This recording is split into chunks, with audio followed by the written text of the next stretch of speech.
Bartender. Toujours avec leur style. Chers compatriotes, chers parents, chers amis, je voudrais d'abord vous saluer et vous remercier très sincèrement d'avoir répondu de manière aussi massive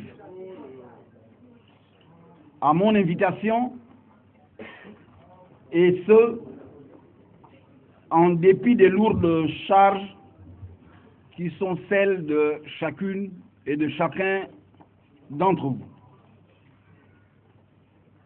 Ces remerciements, je vous les adresse au nom de Madame Lisette Ndemezobian, mon épouse ici présente, au nom de ma famille, dont de nombreux membres prennent part à cette cérémonie, au nom également de tous mes proches et de tous les amis avec lesquels, pour certains depuis des décennies, je partage les mêmes convictions et les mêmes idéaux de paix, de patriotisme, de démocratie et de développement.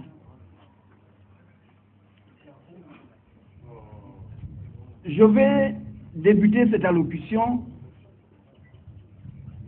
en parlant un peu de moi-même. C'est une démarche très inhabituelle de ma part. D'abord à cause de ma modestie naturelle, mais surtout du fait des fortes convictions idéologiques qui sont les miennes, lesquelles m'ont depuis longtemps convaincu de ce que ce ne sont pas les individus particuliers, aussi brillants qu'ils soient, mais avant tout les peuples, agissant consciemment et collectivement, qui demeurent la force véritable faisant avancer l'histoire.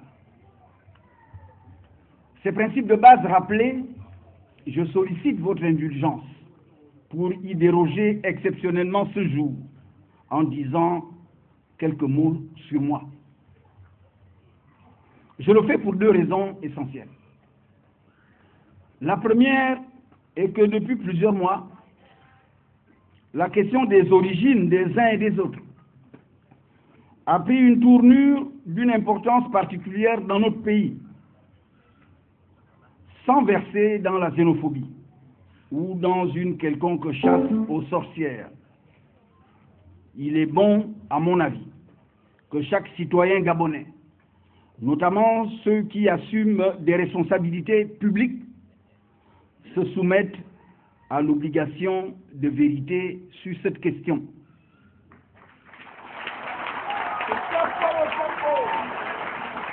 La seconde raison est que pour salir, combattre et tenter d'éliminer politiquement, voire physiquement, ce patriote et démocrate sincère qu'est René Ndemezobian, diverses forces rétrogrades et obscurantistes n'ont cessé de recourir aux procédés crapuleux, consistant à débiter et colporter les plus gros mensonges à mon sujet, en misant sur l'adage qui dit que plus un mensonge est gros, plus l'opinion le gobe facilement.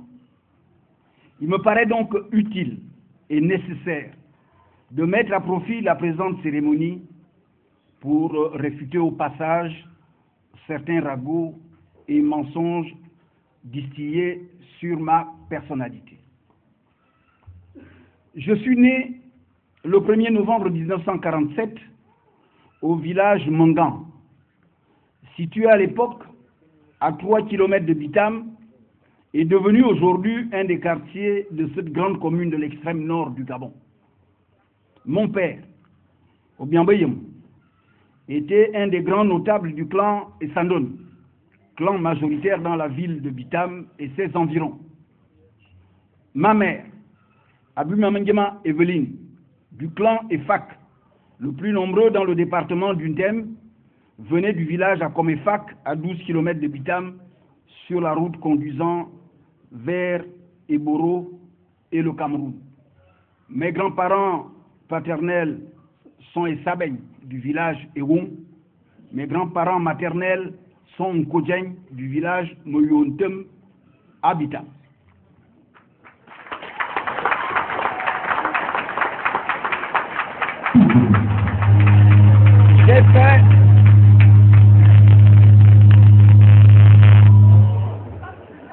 J'ai fait mes études primaires d'abord à l'école privée protestante d'Ayananga, en face de mon village, puis à l'école privée protestante d'Umfoul à Ouyem, puis à nouveau à Ayananga pour les achever à l'école publique de Mekambo, où m'avait emmené Albert Obian, instituteur et un des fils aînés d'Obiambe Yema, et mon véritable père nourricier et éducateur.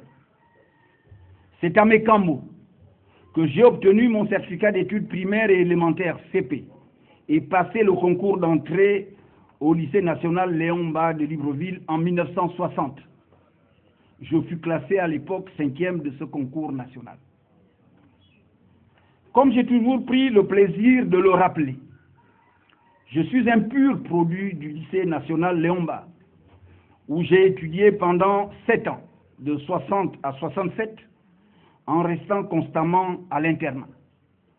Sans l'internat, et parce que venant d'une famille pauvre, je n'aurais jamais pu poursuivre mes études. Durant mon passage au lycée national Léon Mba, et parallèlement à mes études, je me suis lancé dans la pratique du sport. Le basket, dont j'ai fait partie de l'équipe B du lycée, mais surtout le football.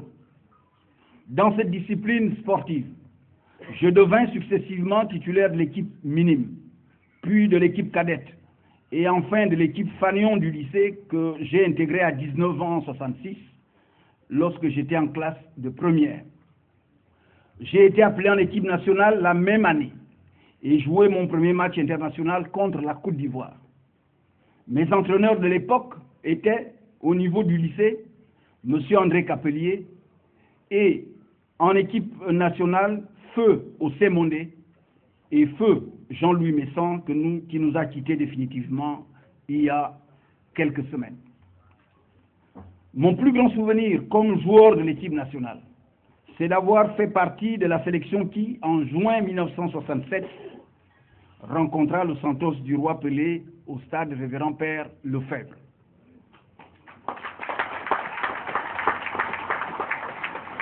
J'ai obtenu mon baccalauréat, série philosophie, en juin 1967.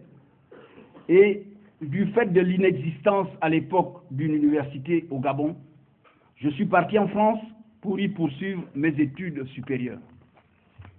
De 1967 à 1969, j'ai été inscrit à la faculté des lettres et sciences humaines de Caen, en Normandie, où j'ai obtenu mon duel en sociologie.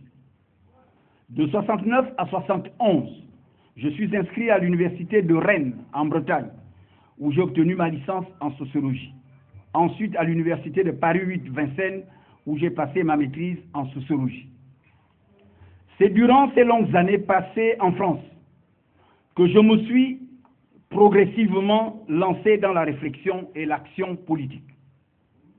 D'abord à Caen, où j'ai pris part au grand mouvement étudiant de mai 68. C'est au cours de celui-ci que je fis la connaissance de nombreux intellectuels africains, dont le centrafricain Jean-Paul Goupandé, aujourd'hui décédé, qui fut un de mes plus grands amis. À Rennes, en compagnie d'autres frères et amis, dont les regrettés Serge Mbabakal et Georges Ingelesani, et avec l'appui de certains aînés, tels le professeur Pierre-André Kombila. J'ai pris une part active à la redynamisation des sections locales de l'Association générale des étudiants du Gabon, AGEG, et de la Fédération des étudiants d'Afrique noire en France, FEANF. J'ai ainsi participé, en tant que délégué venu de Rennes, à mon premier congrès de l'AGEG en décembre 69 à Paris. À cette occasion, j'ai été positivement remarqué par les intellectuels patriotes gabonais les plus influents de l'époque, en particulier Joseph Renjambe Issani, qui me prit aussitôt sous sa coupe. C'est ce dernier qui me conseilla de monter à Paris pour être plus utile au mouvement. Il orienta également mes lectures vers les ouvrages socialistes. J'ai été élu vice-président de la GEG en décembre 1971 et aussitôt après que je me sois installé à Paris. L'année suivante, repéré comme particulièrement actif et notamment comme bon débatteur par les leaders d'alors de la FEANF dont Alpha Condé de Guinée, Jean-Martin Bemba du Congo, Ebia Bokono du Cameroun et de nombreux autres intellectuels patriotes africains, j'ai été élu vice-président, chargé des relations extérieures de ce grand mouvement panafricain de la jeunesse. J'ai été réélu au même poste au congrès de la FEANF tenu en décembre 1973. Les fonctions de vice-président, chargé des relations internationales de la FEANF, m'ont conduit à beaucoup voyager, afin de prendre part à de nombreux forums de la jeunesse africaine et mondiale. J'ai pu ainsi, à l'époque, séjourner notamment à diverses reprises en Roumanie, en Tchécoslovaquie, en Hongrie, en Albanie, en Chine. Tout ceci m'a permis d'étoffer mon bagage théorique et politique, d'avoir une meilleure connaissance de l'expérience des luttes des peuples du monde et d'aboutir à un jugement plus objectif et plus équilibré sur la politique de divers dirigeants africains, dont le président Omar Bongo Ondimba. Sur la base de cette appréciation, j'estimais juste et nécessaire, au moment de mon retour définitif au Gabon en 1979, d'accepter de coopérer avec le chef de l'État pour faire avancer la démocratie et le développement du Gabon, tout en maintenant intactes mes convictions idéologiques et ma vision sur l'avenir de notre pays. D'aucuns, dès cette époque, y compris parmi eux des patriotes sincères, pour lesquels j'ai conservé beaucoup d'estime, se sont violemment attaqués à moi et à tous les amis partageant cette démarche en la qualifiant d'entrisme. J'ai toujours réfuté et continue aujourd'hui encore de réfuter catégoriquement cette accusation totalement infondée. En acceptant de travailler avec Omar Bongo Ondimba, fondateur et leader du PDG, je n'ai jamais eu l'ambition, ou plutôt la naïveté, de croire que je pourrais transformer, entre guillemets, la nature de cette formation politique. Je me suis simplement rappelé de ce que conseillait un grand penseur et stratège, qui disait en substance ceci, je cite, « Si vraiment, pour des nécessités historiques, vous êtes obligé de faire des compromis, de vous unir, passer des accords pour atteindre les buts pratiques du mouvement, mais n'allez pas jusqu'à faire commerce des principes. Ne faites pas de concessions idéologiques. » Fin de citation.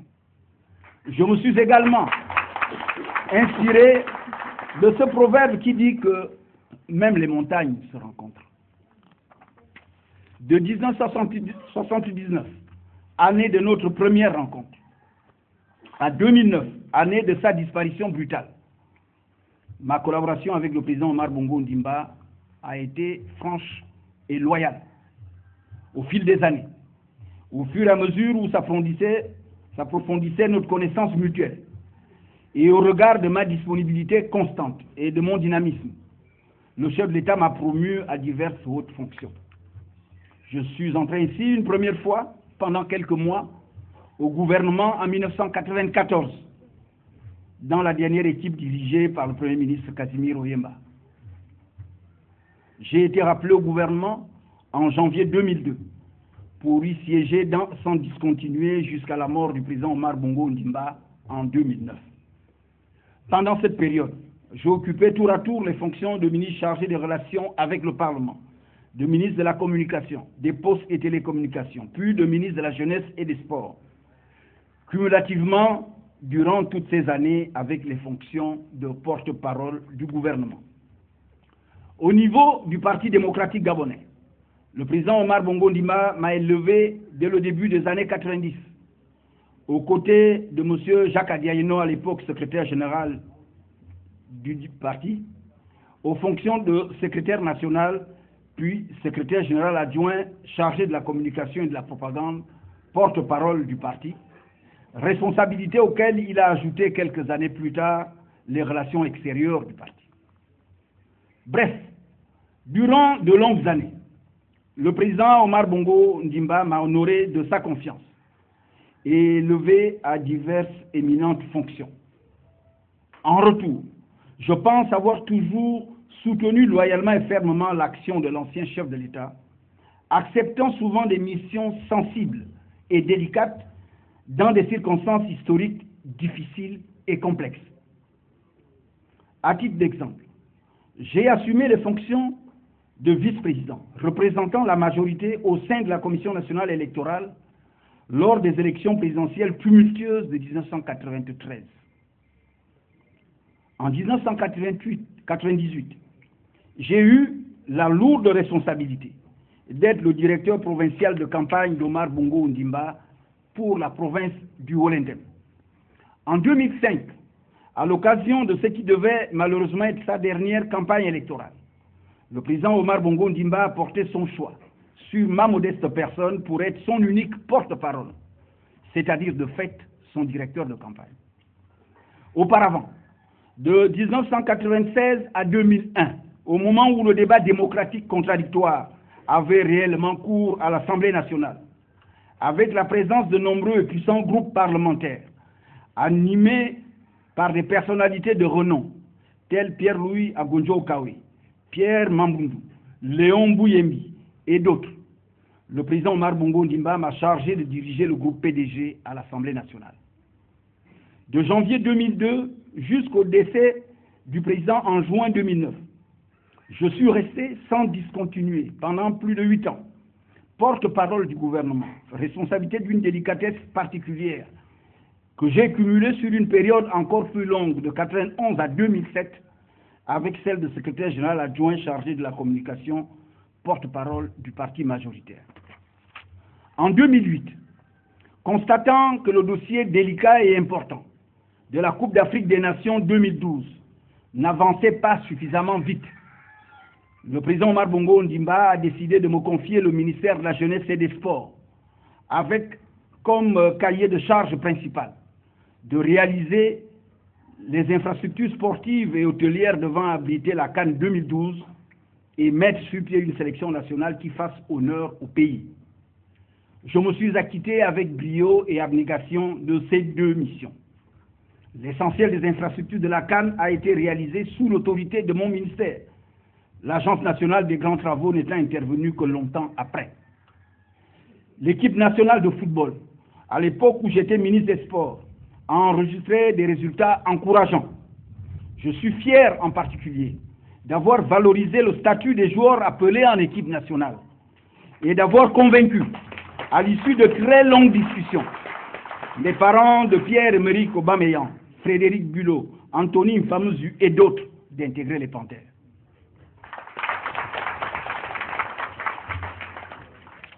Tout observateur objectif admettra donc que j'ai rendu d'éminents services en assumant ces différentes responsabilités. Chers compatriotes, chers amis, la disparition brutale le 8 juin 2009 d'Omar Bongo Ondimba a ouvert une nouvelle page de l'histoire de notre pays. Au sein du Parti démocratique gabonais, parti au pouvoir, la première et plus urgente question posée à l'époque à résoudre était celle de savoir la personnalité à investir comme candidat pour les élections présidentielles anticipées découlant de cette vacance définitive à la tête de l'État. Les statuts du PDG ne donnant aucune indication précise à ce sujet, la solution plus ou moins consensuelle retenue à l'époque, en 2009, fut de charger le comité permanent élargi au comité de concertation d'examiner les différentes candidatures se manifestant et d'en proposer une à l'investiture du bureau politique du parti. La candidature proposée par la majorité des membres du comité permanent, instance dont je faisais partie depuis sa création en 2007, était celle d'Ali Bongo Ondimba. Au-delà des tractations secrets, voire occultes, qui ont entouré cette proposition et auxquels je n'ai personnellement pas été associé, de près ou de loin. J'ai néanmoins, après concertation avec quelques camarades, pris la décision de soutenir l'investiture d'Ali Bongo Ondimba comme candidat du parti en prenant en considération le fait que cette proposition de candidature était soutenue par la majorité des membres du comité permanent et du comité de concertation. Dans le souci de sauvegarder la paix et l'unité du parti, dans une période historiquement délicate, j'ai pensé qu'il était sage de ne pas engager une bataille dont l'effet immédiat aurait été la division du parti. C'est sur la base de cette appréciation que, tout en étant radicalement opposé à toute monarchisation du pouvoir, j'ai accepté de faire partie du comité stratégique de campagne d'Ali Bongo Ondimba et d'être un des 2 coordinateurs de cette campagne pour la province du Haut-Linthème. Je demande aujourd'hui, humblement, au peuple gabonais de me pardonner pour cette grave erreur d'appréciation historique.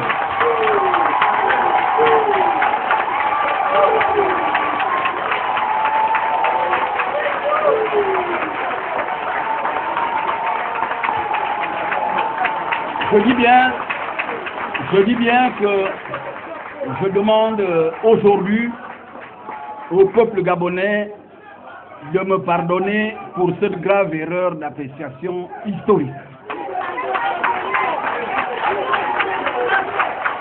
Mesdames et messieurs, chers compatriotes, chers parents, chers amis,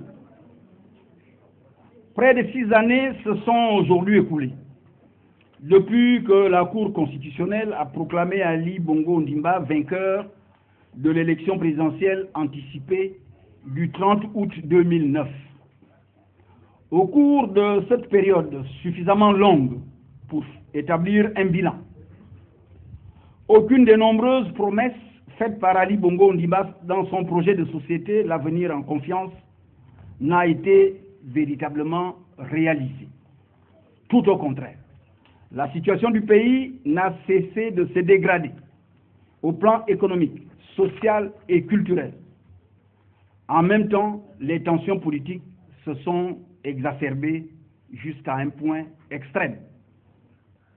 L'actuel chef de l'État a été proclamé élu pour 7 ans et non pour 14 ou 21. Il lui revient donc d'honorer les engagements pris devant le peuple gabonais pour cette période historique précise. Se projeter en permanence au-delà de cette période de 7 ans, en prétextant faire du Gabon un pays émergent en 2025, c'est-à-dire au cours de son 3e mandat, c'est dénier la souveraineté au peuple, caractéristique principale de toute démocratie digne de ce nom. Le plan stratégique Gabon émergent et dont une véritable fuite en avant face aux attentes légitimes et urgentes des populations dans des domaines essentiels tels l'éducation, la santé, le logement, la route, l'emploi, la vie chère, etc. Par ailleurs, les projets élaborés dans le cadre de ce fameux plan stratégique le sont à l'emporte-pièce, dans l'improvisation, sans fil conducteur et donc dans l'incohérence totale.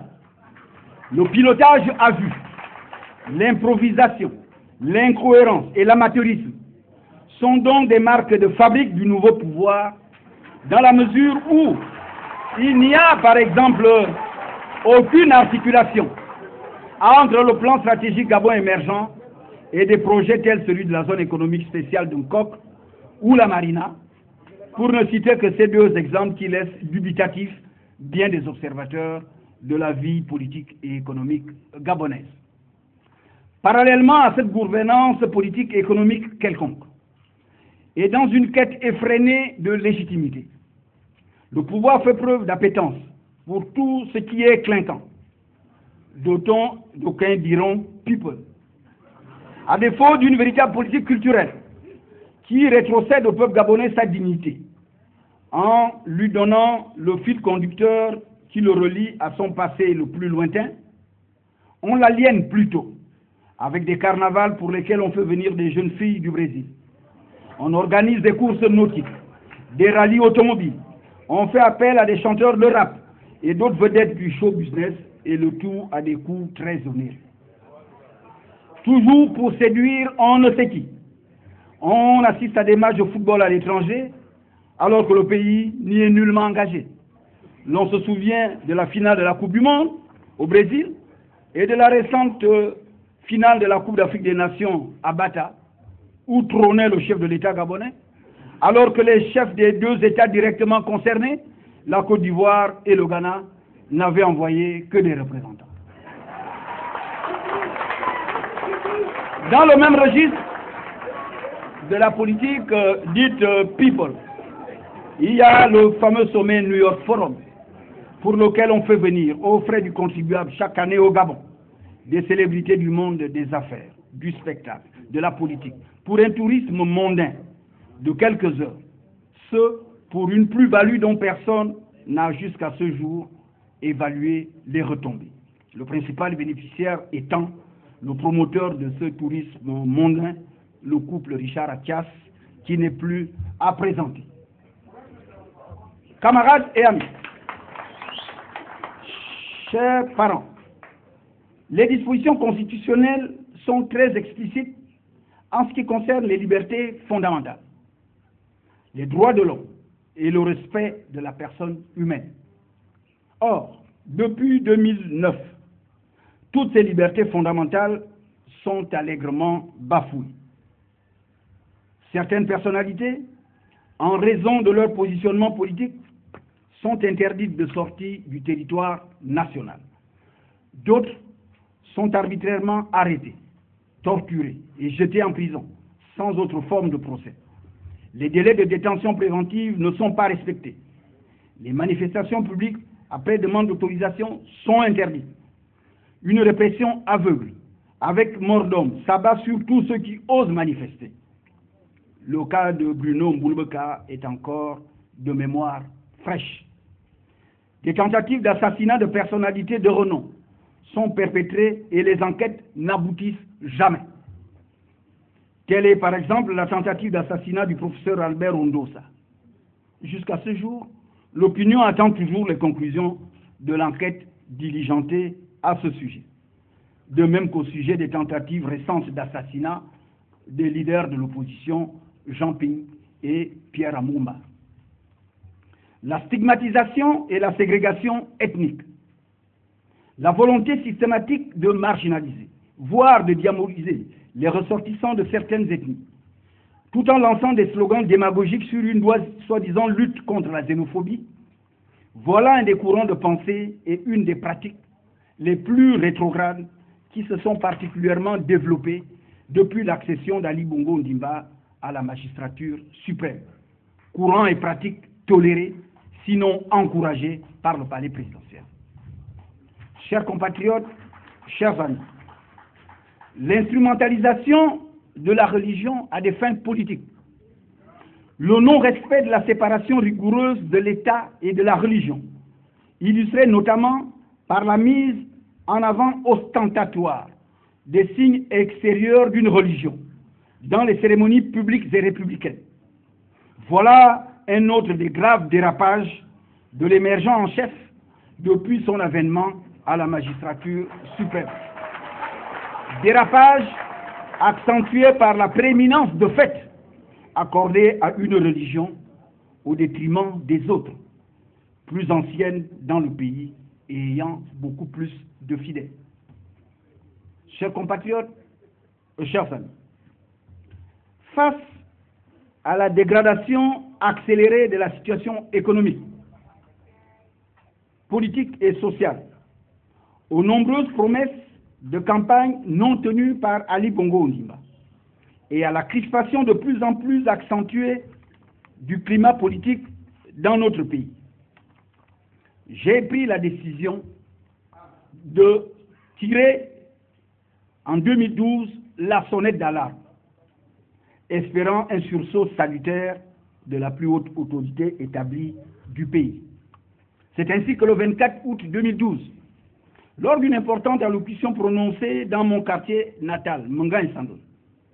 J'ai ouvertement interpellé le chef de l'État au sujet de la non-concrétisation des promesses faites aux populations de Bitam et au-delà de cette localité, à toutes celles également démunies du reste de la province du Haut-Lintème et de l'ensemble du pays. Je disais notamment à l'époque, je cite, que tout observateur impartial ne peut qu'être stupéfait, voire scandalisé, par l'insignifiance notoire de l'action des pouvoirs publics en faveur des populations de la commune de Bitam et du département du Ndem depuis de très longues années. En dehors des axes partant de Bitam et conduisant vers Eboro et Moyotié, l'ensemble du réseau routier du département se trouve dans un état lamentable.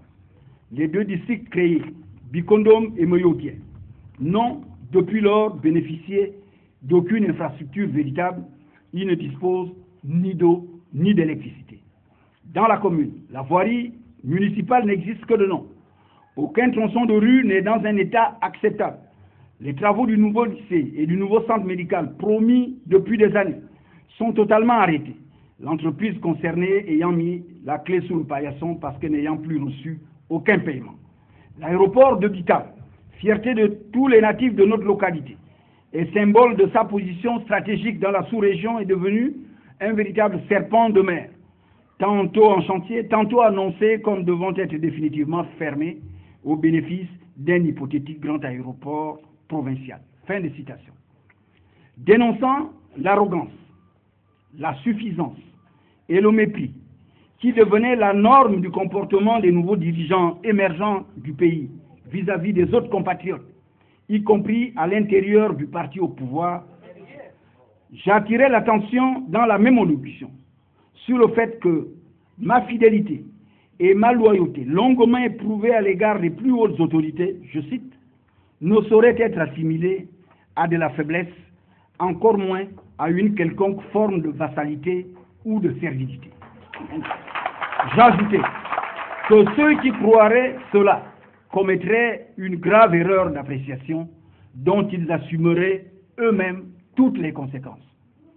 Je concluais en rappelant qu'en politique, je cite, surtout en système démocratique, où la voix de chaque citoyen compte, les véritables majorités qui résistent à l'épreuve du temps sont celles où les intérêts de toutes les parties concernées sont réellement pris en considération, où les relations entre les hommes, y compris à l'intérieur de chaque camp ou formation politique, sont fondées sur l'estime et le respect mutuel, dans un partenariat politique véritablement gagnant-gagnant, où sont exclues toute attitude de mépris ou une quelconque forme de condescendance.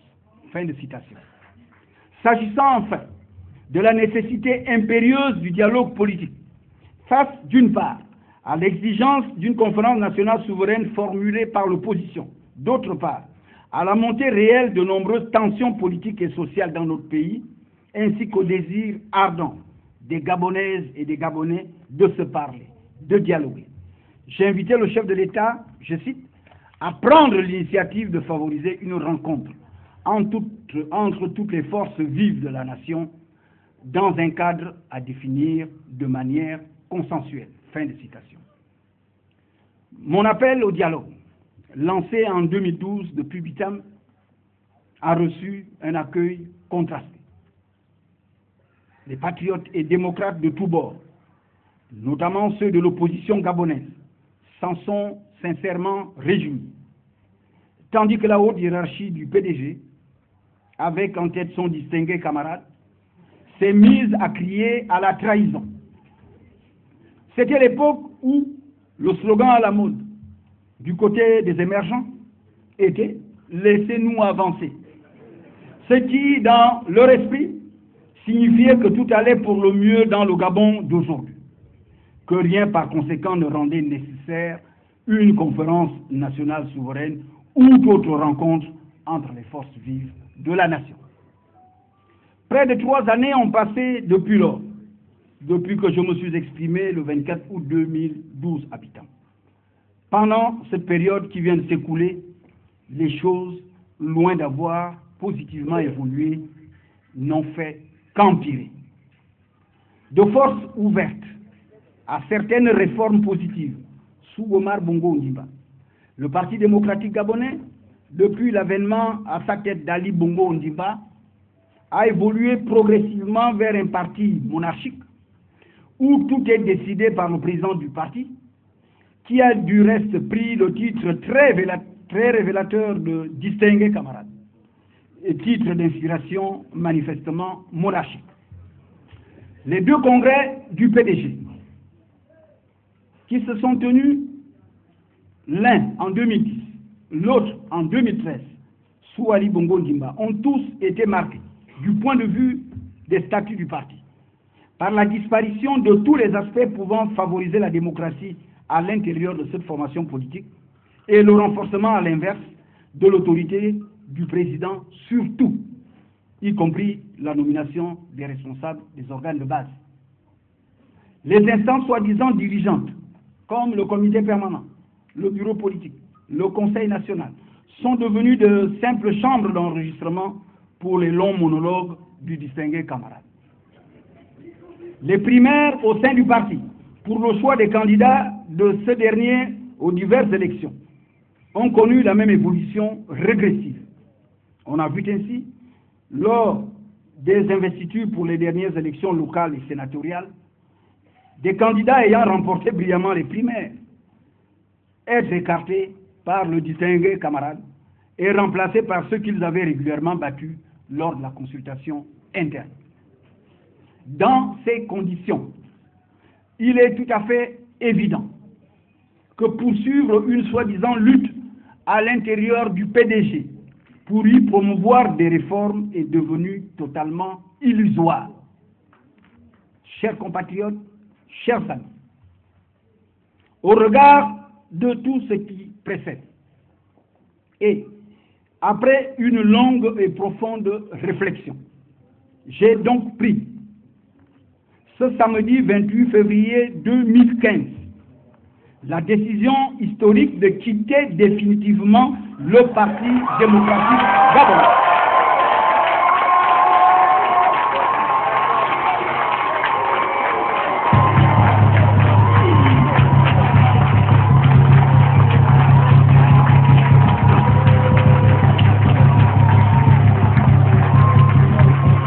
Merci. Je reprends. Au regard de tout ce qui précède et après une longue et profonde réflexion, j'ai donc pris ce samedi 28 février 2015 la décision historique de quitter définitivement le Parti démocratique gabonais. Ma lettre de démission adressée au secrétaire général de ce parti a été déposée ce matin même au siège du dit parti. En démissionnant du PDG, parti auquel j'ai appartenu pendant plus de 30 ans, je redeviens naturellement un citoyen gabonais totalement libre, dans sa pensée comme dans son action. Je conserve, bien évidemment, des liens étroits avec l'ensemble de toutes celles et tous ceux qui, pendant ces longues années, ont été mes compagnons au sein du Parti démocratique gabonais. Ma démission du PDG ayant, entre autres conséquences, celle de m'amener à abandonner mon mandat de député élu sous la bannière de ce parti, j'ai une pensée toute particulière pour mes nombreux électeurs de la commune de Bitam. Je voudrais les rassurer en leur disant que je ne les quitte pas, je ne les abandonne pas. Au contraire, je prends la position à partir de laquelle je continuerai à mieux les servir jusqu'au dernier souffle de ma vie.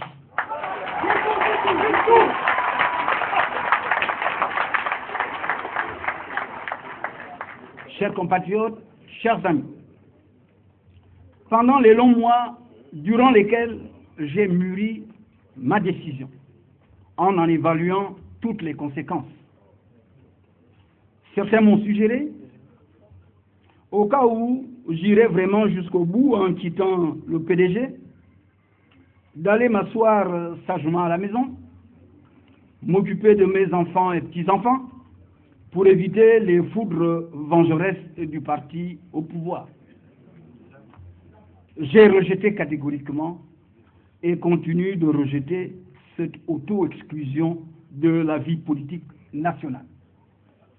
D'autres, parfois les mêmes, ont tenté de me persuader qu'au cas où j'ai quitté effectivement le PDG, il serait judicieux d'adopter une position centriste, intermédiaire, à égale distance entre la majorité républicaine et sociale pour l'émergence, d'une part, l'opposition dite radicale, d'autre part. J'ai également rejeté et continue de rejeter catégoriquement cette posture qui ferait de moi un équilibriste politique, race à laquelle je ne saurais jamais appartenir. Mesdames et messieurs, chers compatriotes, chers amis, en quittant définitivement le Parti démocratique gabonais, j'ai donc pris la décision, également historique, de rejoindre toutes celles et tous ceux qui, dans notre pays, se battent déjà courageusement pour la libération du Gabon, au sein du Front uni de l'opposition.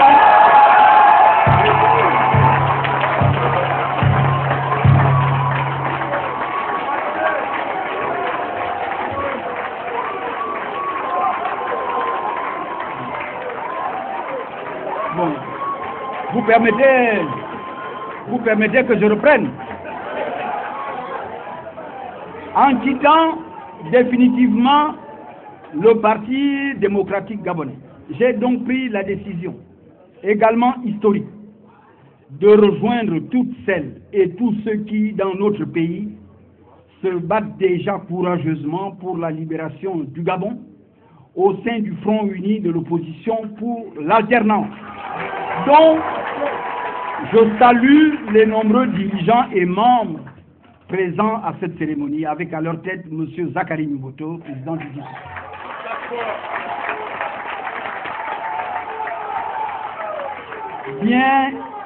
Bien qu'il ne soit pas physiquement là pour raison de santé, j'ai, et vous le comprenez tous, une pensée tout à fait particulière pour M. André Mbaobam, à qui je souhaite un prompt rétablissement. Chers compatriotes, chers amis, en rejoignant le Front uni de l'opposition pour l'alternance,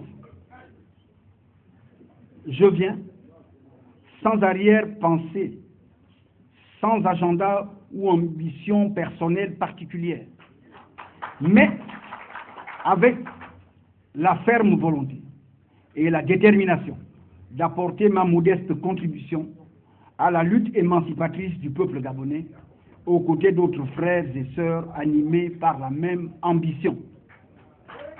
Loin d'être un messie, un être exceptionnel ou providentiel, je souhaite avoir avec mes frères et sœurs du Front, ainsi qu'avec tous les autres démocrates sincères, des débats francs et profonds sur toutes les questions fondamentales concernant l'avenir du Gabon. L'une des plus urgentes, me semble-t-il, de ces questions, c'est celle de l'unité de l'opposition, dans la perspective des batailles qui s'annoncent, en particulier des élections présidentielles de 2016. Dans cette optique, je soutiens fermement l'idée d'une candidature unique de l'opposition, condition aujourd'hui indispensable pour remporter la victoire et réaliser l'alternance politique tant attendue par le peuple gabonais. Au sujet des réformes politiques immédiates dont a besoin le Gabon, et tout en souscrivant entièrement à toutes les initiatives menées par le Front uni en vue de tirer au clair le problème de la nationalité, de la personnalité établie à la tête du pays, je souhaite que parallèlement, un accent particulier soit mis par l'opposition sur la préparation, sur tous les plans, des prochaines élections présidentielles. Parmi les préalables posés et à résoudre avant toute nouvelle élection, il y a, selon moi, la question du retour impératif à la Constitution de 1991, particulièrement en ce qui concerne le mandat présidentiel, dont la durée devrait être à nouveau ramenée à 5 ans et qui ne doit être renouvelable qu'une seule fois. L'inamovibilité de fait et les conditions de nomination des membres des institutions régulant les élections, Cour constitutionnelle, Commission nationale électorale, Conseil national de la communication, etc., constituent d'autres préalables à des élections crédibles et transparentes dans notre pays. La résolution de toutes ces questions nécessite, à mon sens, un dialogue franc et sincère entre toutes les forces politiques. Dialogue incluant la société civile et la diaspora gabonaise à l'étranger. Selon moi, la rupture, l'absence de confiance entre les différents acteurs rend indispensable pour que ce dialogue se fasse ou au moins s'amorce de recourir à une médiation ou une facilitation extérieure, de préférence africaine. Toute tentative d'imposer un cadre de discussion conçu par le seul pouvoir exécutif et dans lequel les uns et les autres devraient rentrer de force et d'avance vouée à l'échec.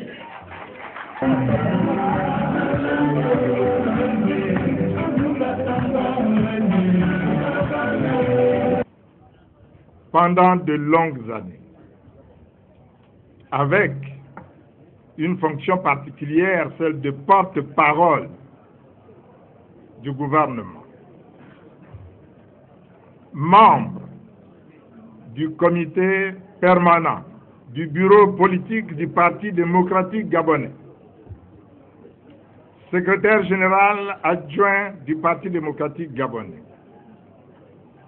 président du groupe parlementaire du Parti démocratique gabonais à l'Assemblée nationale et en même temps porte-parole de ce parti au niveau des instances dirigeantes de celui-ci. Tel est votre parcours politique. Un parcours politique dense, riche, élogieux. Parcours politique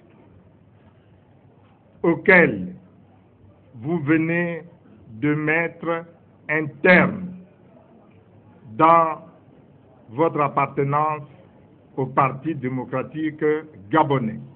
Quelle décision courageuse! Et nous avons ici le devoir de la saluer, de l'ovationner.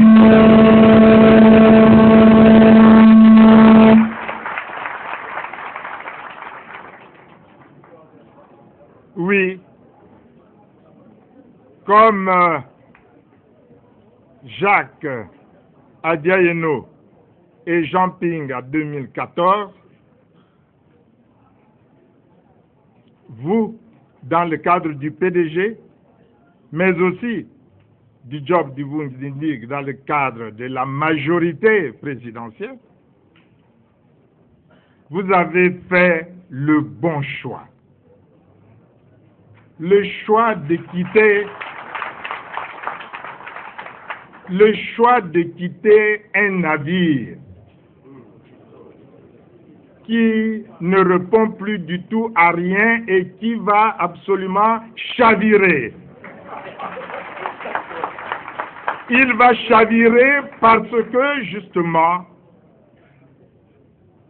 ces pilotes, tous ceux-là qui sont aux commandes, ont préféré se voir eux-mêmes plutôt que de voir l'intérêt supérieur du peuple gabonais.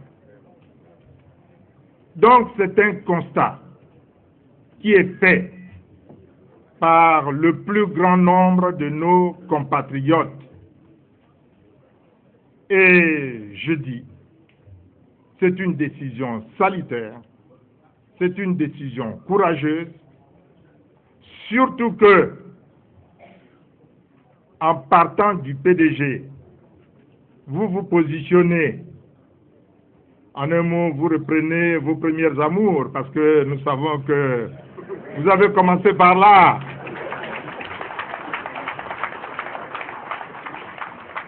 En partant donc du PDG, vous revenez, mais par rapport aux années avant le Parti démocratique gabonais, vous revenez dans l'opposition. Et en revenant dans l'opposition, vous avez fait le choix du front de l'opposition pour l'alternance. En ma qualité de président de ce front, au nom de mes collègues de la conférence du front, au nom de toutes les Gabonaises et de tous les Gabonais qui partagent ces ambitions du front et à mon nom personnel, je voudrais chaleureusement vous dire bravo, merci, félicitations et naturellement bienvenue au sein du front.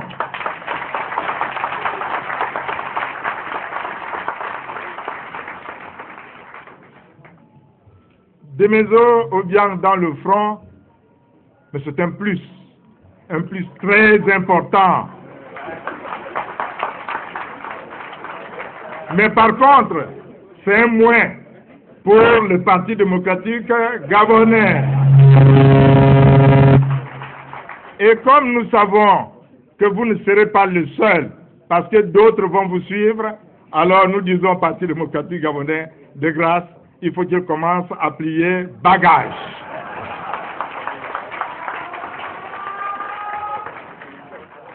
Chers compatriotes, j'ai tenu à dire ces mots parce que le moment est solennel. Le moment est historique. Prendre une telle décision, ce n'est pas chose facile. Il y en a qui pensent que c'est aussi facile que cela. Moi, je l'ai prise en son temps. Et je vous dis que on s'arme de courage. Et avec moi, d'autres ici présents qui ont pris la même décision aussi en leur temps. Mais il y a au moins quelque chose qui nous rassemble, nous qui prenons cette décision après avoir été au pouvoir. C'est notre sens du patriotisme. C'est l'amour que nous portons pour le Gabon et c'est notre façon à nous de faire en sorte que nous placions l'intérêt général du Gabon avant tout autre intérêt. C'est ça la réalité. Et c'est pour cela que, chers compatriotes René Demezo Obiang, nous vous souhaitons la bienvenue. Nous savons que vous apporterez beaucoup au front. Comptez sur nous au niveau du front, car au front ne compte que ce qui concerne l'intérêt général du Gabon. C'est ce qui fait et qui fera la force du front. Encore une fois, vous y êtes le bienvenu. Merci beaucoup.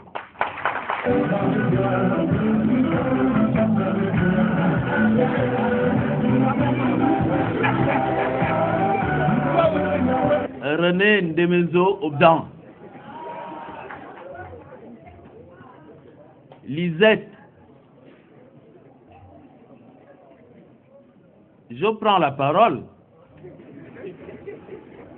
Mesdames et messieurs, chers enfants, parce qu'il y en a plein ici, je prends la parole en tant que frère.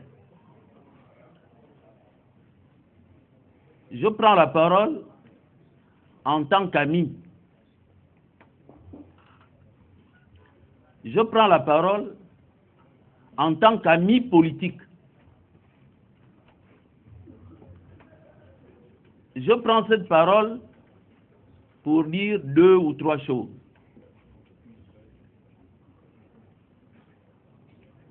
Vous venez de faire un discours éclairant. un discours pénétrant.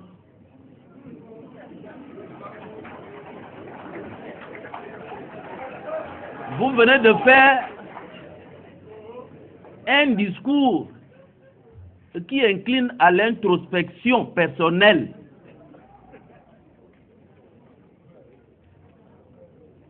Je vous en remercie. Et j'ai noté dans votre intervention que vous vous êtes adressé aux Gabonais de toutes les provinces et ceux qui sont dans la diaspora. Vous vous êtes adressé à nous tous. Je l'ai noté. J'ai noté également que vous avez reconnu, vous avez eu le courage de reconnaître publiquement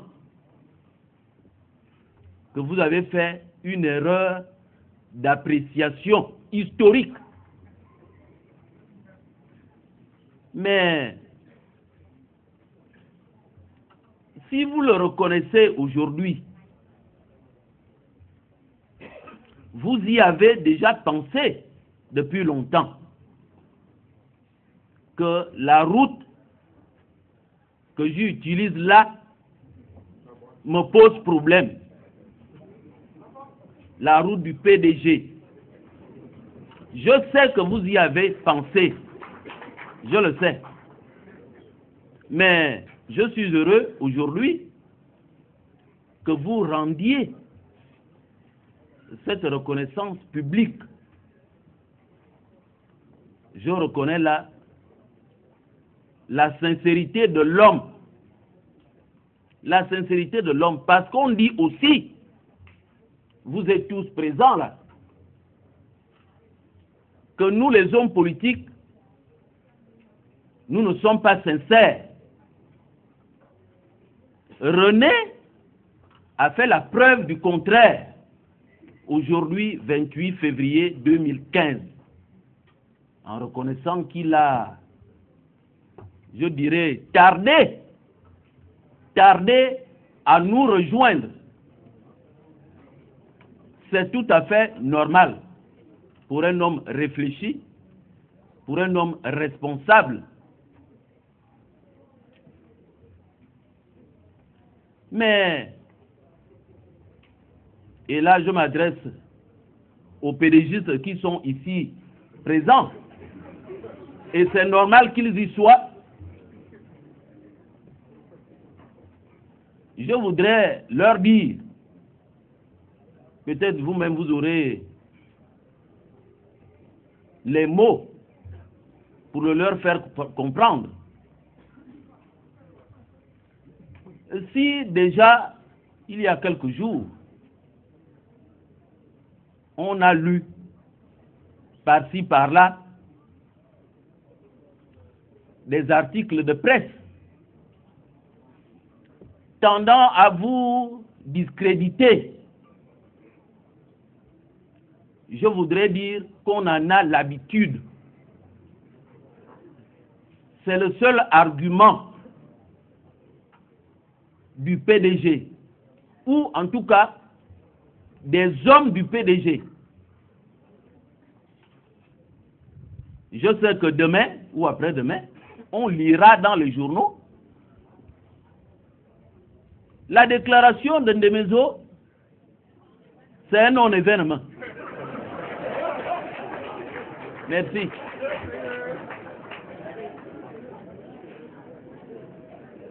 Si c'est cela un argument politique, vraiment, le PDG devrait, comme l'a suggéré tout à l'heure le président du Front, devrait plier bagage et dire, nous n'avons plus de place ici, au Gabon, je le dis.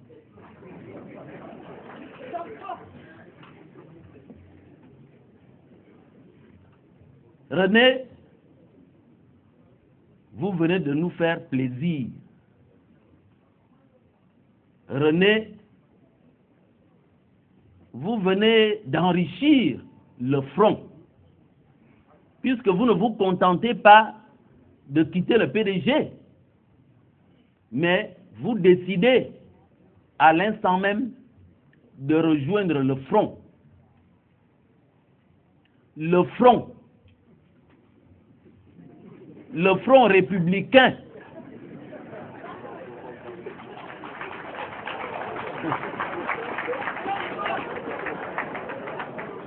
Vous venez de rejoindre le front.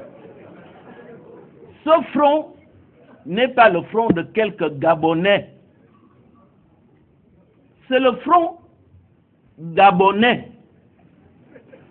C'est le front gabonais. Le front face à l'obscurantisme, à la Légion étrangère. J'ai un bon inspirateur dans la foule.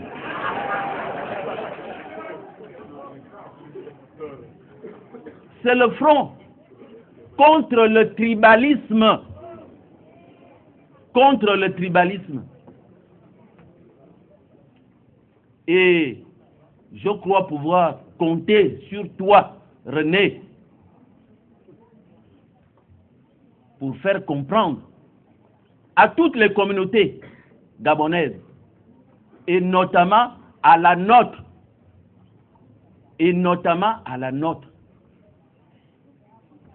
de mettre de côté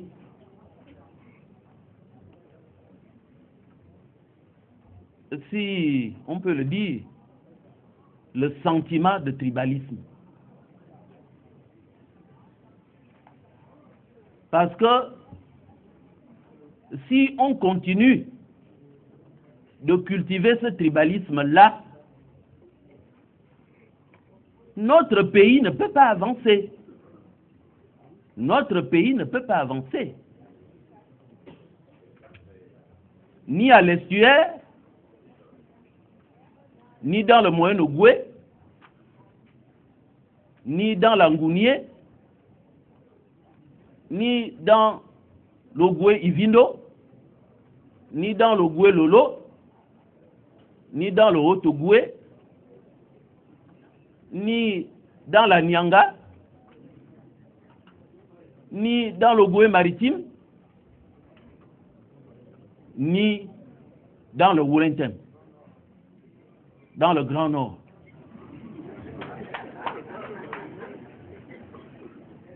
Mon cher René, je compte sur toi et sur les autres, mais tu peux être leur leader à l'occasion pour amener tous nos frères, notamment ceux du Woulentem, quel que soit le lieu où ils se trouvent,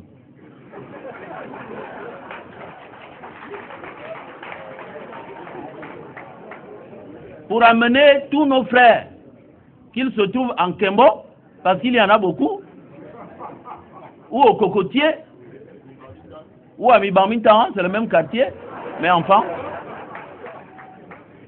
pour leur faire comprendre que le tribalisme nous amène à l'enfer, en enfer. Parce que dans d'autres pays, nous en avons les preuves.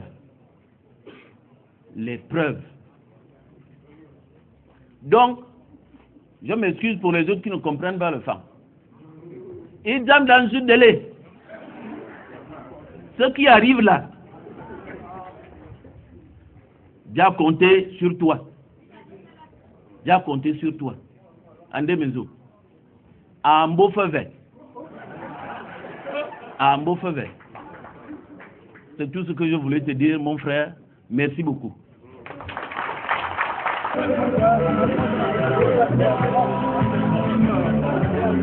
Je disais qu'après le président Zakari Miboto, président du Front, et après le Premier ministre Jean Eyegendong, vice-président de 1 et membre éminent du Front, je n'ai plus rien à dire. Ils ont tout dit. Et je vais donc éviter de répéter ce qu'ils ont dit. Je partage pleinement tout ce qu'ils ont dit. Je vais peut-être simplement apporter une petite contribution. C'est que j'ai suivi René depuis son arrivée en France. Je suis arrivé en France avant lui. Donc je l'ai suivi dans les années, fin des années 60. Il était encore à Rennes. Quand il a participé à Rennes avec d'autres à la révolution de mai 68, moi j'étais à Paris pour la révolution de mai 68. Et j'étais dans les rues avec les autres en mai 68. Pas tout à fait devant, mais je contribuais à faire passer les pavés pour aller devant. Donc je connais René Desmaisons depuis cette époque-là. René Desmaisons est un rassembleur de talents. C'est aussi un débatteur redoutable. Il vaut mieux l'avoir avec soi que contre soi.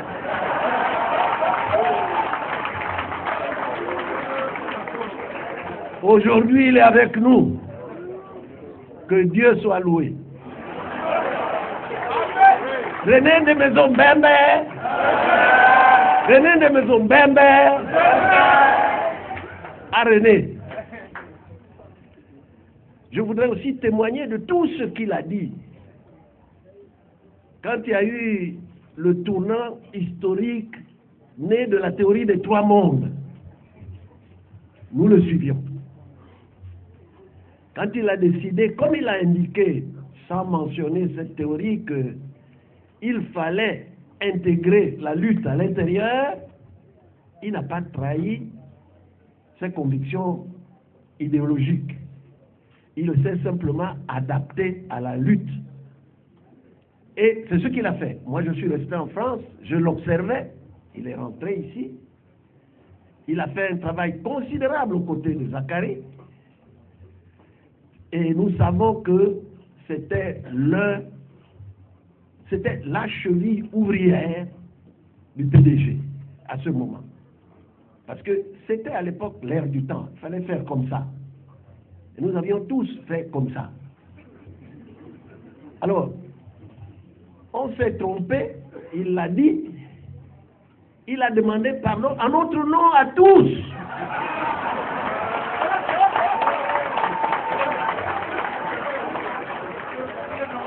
Nous demandons tous pardon de nous être trompés. Mais il faut que vous sachiez que si vous avez été un moment une partie du problème, c'est que vous êtes une partie de la solution.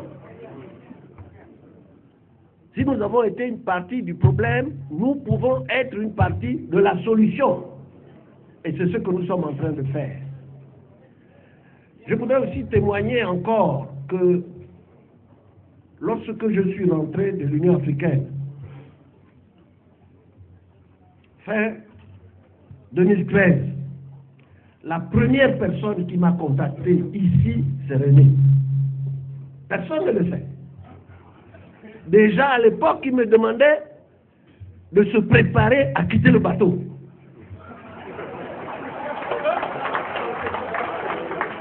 Lui, c'est lui qui m'a demandé, il est là. Il dit, ça ne va pas. Il faut se préparer à quitter le bateau. J'ai regardé René, j'ai dit, Bobozou. Bobozou. Et depuis, René a préparé méticuleusement sa sortie. Il m'avait dit, à l'époque, je crois que je ne trahis pas un secret, que si c'était à l'époque d'Omar, quand j'ai proposé la conférence nationale et souveraine, il aurait sauté sur l'occasion pour dire, puisque tu demandes, René, organise-la. Si René avait échoué, il aurait dit, c'est la faute à René. Si René avait réussi, il aurait dit, c'est grâce à moi.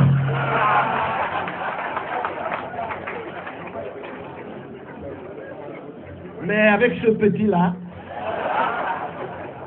il ne comprend rien. Donc, ils se sont mis depuis l'époque à tirer sur moi. Ça veut dire que je suis René depuis cette époque. Je savais qu'il allait sortir. Quand on ne savait pas, lui seul savait. Et aujourd'hui, René a fait une déclaration historique. Je peux vous dire que cette déclaration marque un tournant dans notre lutte. Il nous rejoint. Ah, le camp d'en face devrait faire attention. Devrait faire attention au point de dire, si René est parti là-bas, comme les autres l'ont dit, il vaut mieux qu'on prépare. Parce que les Gabonais disent, ça suffit comme ça. Trop, c'est trop. Trop, c'est trop. Voilà. Alors, je ne veux pas ajouter grand-chose. J'ai pensé qu'il était utile de ma part d'apporter cette contribution parce que j'ai été en contact avec René depuis la fin des années 60. Tout ce qu'il a décrit quand il est rentré à la JEG avec Alpha Condé. J'ai été à l'investiture d'Alpha Condé. La première chose qu'il a faite, c'est de demander « Et René, comment va-t-il » J'ai dit que René est là, fidèle à lui-même. Il est là. Et récemment, j'ai pris contact avec lui en lui disant que René va nous rejoindre, parce que je savais déjà que René préparait son départ. J'apporte cette contribution, je réitère absolument le fait que je partage ce que le président Zakari Miboto et le premier ministre Yégué ont dit. Je les partage. René, sois le bienvenu au front. Et nous t'attendons, pas tout à fait comme un messie, mais presque. Alors, je répète à nouveau, René Mbembe, René Mbembe, René Osu. Ah, René. Mais mon nom est Sandong.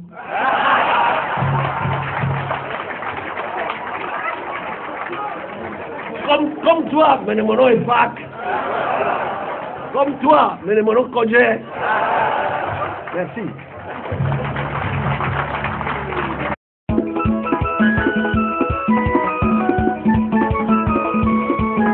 Allez, bon entendeur. Toujours avec leur style.